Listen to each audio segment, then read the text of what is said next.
volta com a leitura do livro Devassando do Invisível, uma psicografia de Ivone Pereira e um livro também escrito pelo espírito de Charles.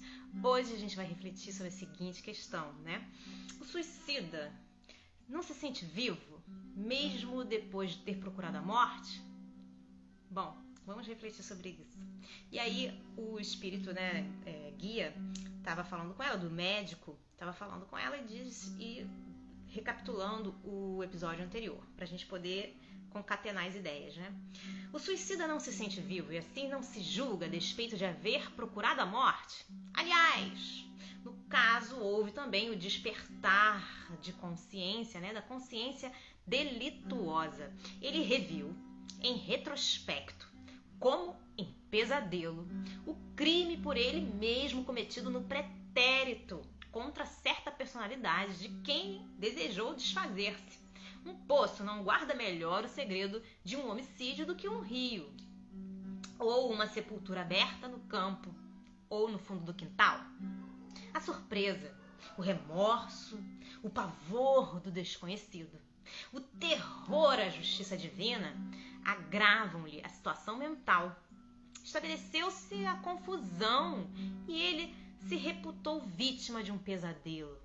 Em verdade, seu espírito não permaneceu no fundo do poço durante 2 séculos. O que se passava era a impressão mental, provocando as sensações intensas do perispírito, o fenômeno da repercussão na mente do acontecimento que produziu a morte do corpo de carne, morte violenta e dolorosa por excelência, sob todos os aspectos. O ver-se e sentir-se no fundo de um poço, irremediavelmente perdido, atacado por múltiplas impressões torturantes. A consciência culpada de um crime idêntico na pessoa do próximo, trazendo-lhe o remorso, deram em resultado ser o fato esculpido na mente, traumatizado o perispírito pelo acervo de sensações violentas.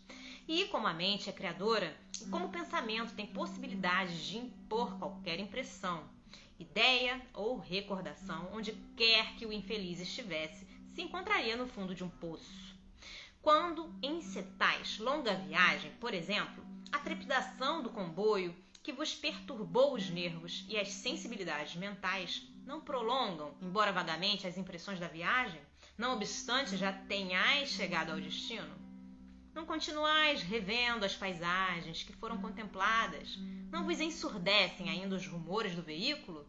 Não continuais mesmo a sentir como se estivesseis no veículo em movimento?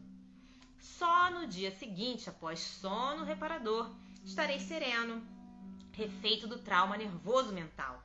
Não esqueçamos, outro sim, que as impressões e as sensações são vigorosamente mais intensas nos desencarnados do que nas criaturas humanas. Assim sendo, um choque violento, o ódio inveterado, espécie de traumatismo moral, sentimental, a vingança e até o amor desordenado operam tais fenômenos.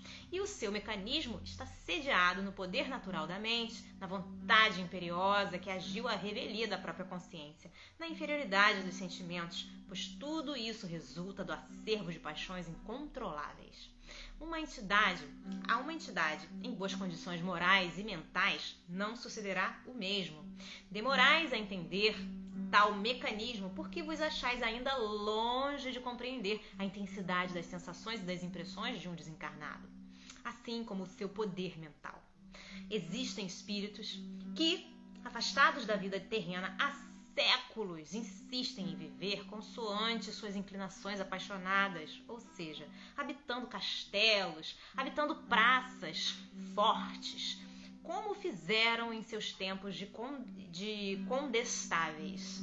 A vontade que tem prolongar a época do Fausto e do poderio e a força mental de que podem dispor retém as lembranças do passado, consolidam-as. E eles assim permanecem dentro da época em que viveram sobre a terra, mas sem compreenderem o que realmente se passa. Se lhes perguntarmos: sois homens ou espíritos alados? Responderão: somos homens. E por que vivem e agem como homens? frequentemente se intrometem na vida dos homens terrestres, influenciando-os em 1001 peripécias cotidianas. Pois é, gente. Ficamos por aqui por hoje. Eu espero que vocês estejam gostando dessa leitura tanto quanto eu. Um grande beijo a todos. Até a próxima. Tchau, tchau.